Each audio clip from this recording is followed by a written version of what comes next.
Hello friends, இப்போ சோழ சாம்ராஜ்யம் சொல்லுவாங்கள்ல, அதை பற்றி தான் நான் இப்போ கூகுளில் பண்ணி உங்களுக்கு அதை காண்பிக்க போகிறேன்.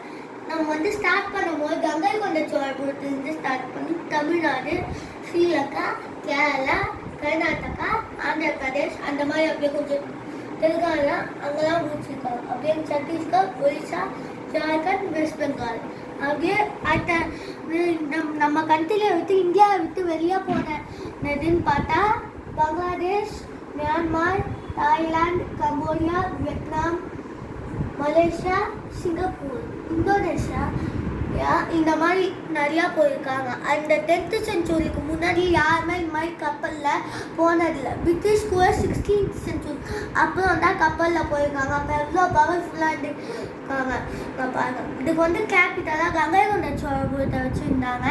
இந்த கிரேட்டஸ்ட் எக்ஸ்டென்ட் 1030 11th செஞ்சுரியில் தான் இதை இந்த கிரேட்டஸ்ட் பீக்கில் இருந்தப்போ இந்த இது ராஜேந்திர சோழர்